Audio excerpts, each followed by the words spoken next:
Hey Gary, if you would talk a little bit about you've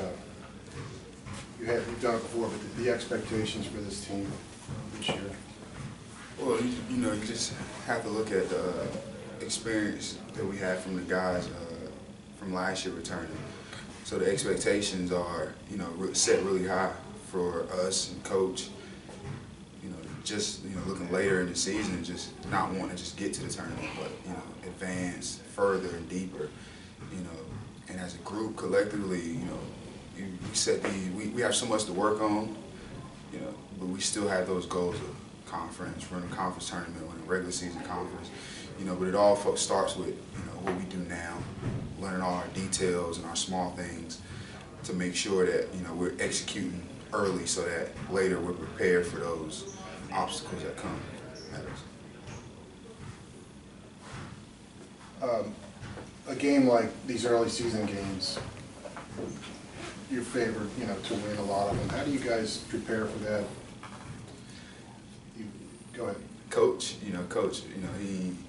he is on us early about the reason why we play these teams, because these teams aren't coming in afraid to play us. These teams are going to give us their best shot, and any night can get the night that we're not ready to play or whatever the case may be. So in practice before games, we're drilling to the younger guys how much it is important for us to be prepared in the little things that are between losing and winning. So we have Brown coming in here Friday, and it's our opener. So they don't care that it's our opener.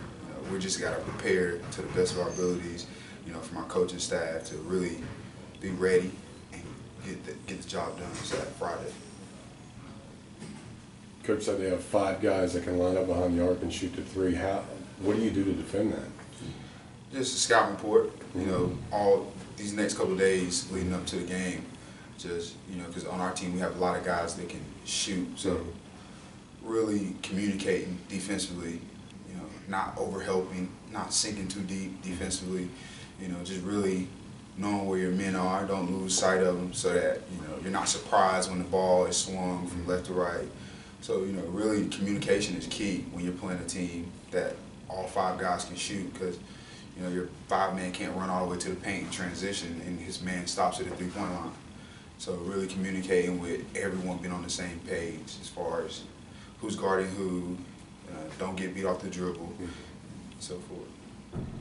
How huge is it, Gary, that Troy leads you guys, just be the leader of this team this year and have a huge season? It's big because he's the most vocal guy and he's most impactful when he speaks amongst the group. So for him to, be that leader for us, we're going to need him to talk, because he's been in the fire for this is last year. Mm-hmm. So he's here with SK and those guys when they had their incredible run at the beginning of the season. So he knows what those leaders are like that's been under Coach Cronin. So he's been doing a great job so far. So we just all the guys look to him for questions about how hard it'll be against like UConn and those guys there defensively. When a guy does something wrong, he quick to let him know that's not going to work. And Coach is always looking to tell Coach Troy, tell him it's not going to work. It's not going to be that easy. How much more have you noticed that this team is able to run the ball, kind of move the ball a little bit quicker, maybe more than in the past couple years, or have you noticed it at all? Yeah, we've been working on it since this summer. As far as 5 guys being able to dribble, pass, and make the right plays. Not so much that we got 2 low guys that are posting up that we kind of got to run and get the ball from at times. We still have to do it, every now and then. But the spacing and the ability for everyone to be a threat outside the line and at all times when they catch the ball is huge. It's actually, at times we really can see that it's really a problem for us to guard when we're playing in practice. And when we played Bellarmine the other day, you really see firsthand where there's 5 guys that can put it on the ground and pass and move, that it's a problem for other teams that don't communicate. You find it's more fun to play that way? You guys have more fun? Oh yeah, it's way much fun, because you're not forced to go to certain spots on the floor. You just you're reading everyone. You're reading your guy. You're watching, and it's a lot of observing and, you know, really have to pay attention and communicate. I feel like these guys on the team now, they're basketball minds. They understand, you know, where to be and where to go, and that's why you're able to run the floor like that. Yeah, we still have a long way to go, but we've gotten so far from the summer. You know, Coach constantly reminding us that you got the two best things to use on the court is your eyes and your mouth, and you know, using those will make the game so much easier.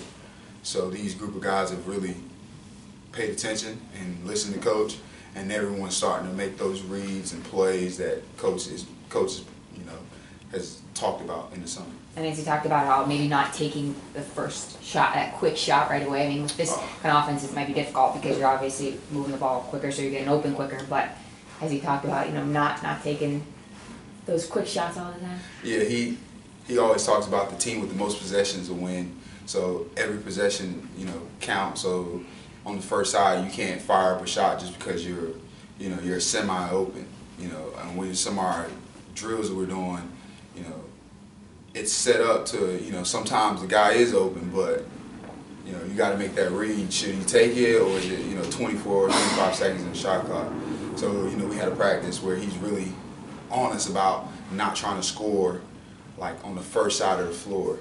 And so making the defense move left to right a little bit more. So once we really start listening to that, we start breaking the defense down, and it got a lot easier. Am I good? Yep. All right. Thank you, Gary.